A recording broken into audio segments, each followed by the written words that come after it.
नवरात्रों में बहुत प्रचलित है कि हम लोग उपवास करते हैं, लेकिन उपवास का और व्रत का भी हम अर्थ नहीं समझते और हम इसे भी एक बाहरी क्रिया मात्र मानते हैं।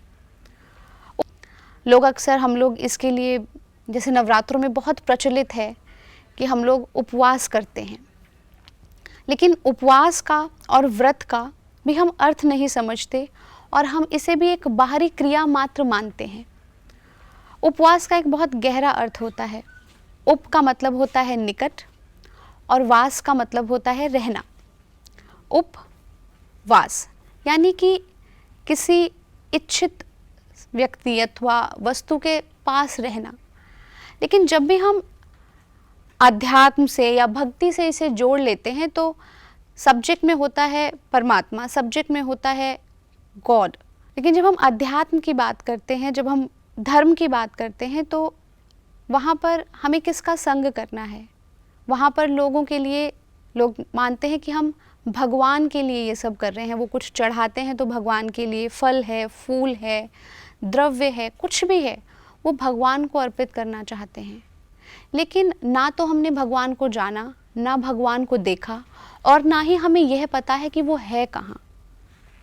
तो सारी चीज़ें इसीलिए एक बाहरी क्रियाकलाप मात्र रह जाती है। लेकिन हमने इसी तरीके से उपवास भी हो गया। लेकिन जैसा हमने कहा कि उप का मतलब होता है निकट और वास का मतलब होता है रहना। तो जब हम इस अध्यात्म के संदर्भ में उपवास की बात करते हैं, भक्ति के संदर्भ में उपवास की बात करते हैं या धर्म के संबंध में उपवास की बात करते हैं, तो यहाँ पर हमें पहले यह निश्चित करना होगा कि हमें किसके पास बैठना है या किसके पास रहना है, किसके साथ उपवास करना है।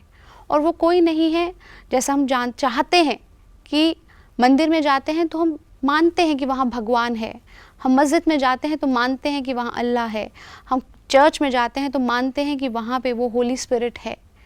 वास्तव में हमारे ग्रंथों में लिखा है कि ये जो मानव का शरीर है, यही एक जीता जागता मंदिर है। शरीर माध्यम खलु धर्म साधनम, कि जो शरीर है यही धर्म को सिद्ध करने का एक माध्यम है। और इसी शरीर के अंदर वो परमात्मा, वो आत्मा रूपी स्थित है। वो परमात्मा आत्मा के रूप में हमारे शरीर के अंदर ही है और उस थर्ड आई से उसको देखा जा सकता है। और जब आप उसको देख लेंगे, once you go into your body, जब आप अपने शरीर के अंदर अंतर्मुखी होकर के प्रवेश करेंगे और जब आप उसे देखेंगे, जब तक आपने किसी को देखा ही नहीं तो आप उसका साथ कैसे करेंगे? जब तक जाना ही नहीं तो उपवास कैसे करेंगे? जब तक मिले ही नहीं तो साथ कैसे रहेंगे?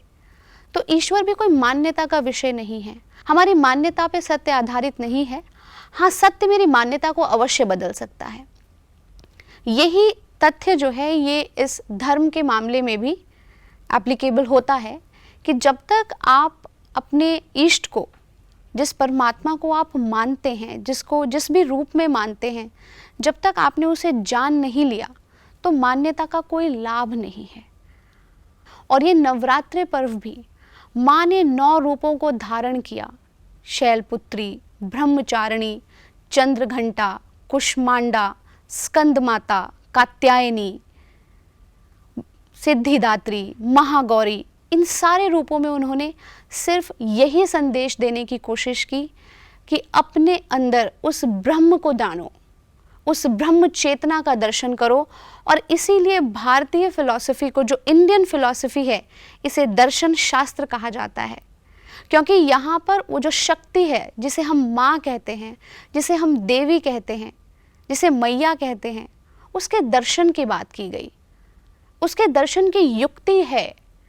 और इसीलिए कहा अखंड मंडलाकारम व्याप्तम येन चराचरम तत्पदम दर्शितम येनम तस्मै श्री गुरुवे नमः, कि जो अखंड मंडलाकार इस पूरी सृष्टि में जो व्याप्त शक्ति है, जिस शक्ति से ये पूरी सृष्टि बनी है, जो मुझे दिखा दे, तत्पदम दर्शितम, दर्शन की बात की, जो मुझे दिखा दे, मैं ऐसे गुरु को प्रणाम करता हूँ।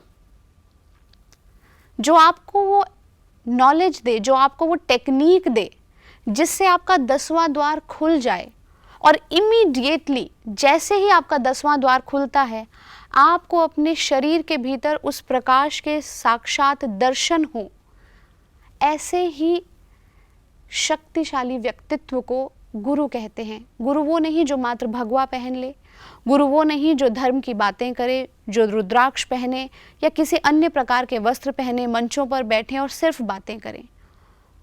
आप पे देखे मोहे दिखावे, साधो सो सतगुर मोहे भावे। जिसने स्वयं उस चेतना को, उस परम शक्ति को देखा है और जो मुझे दिखा सकता है, मैं ऐसे गुरु को प्रणाम करता हूँ।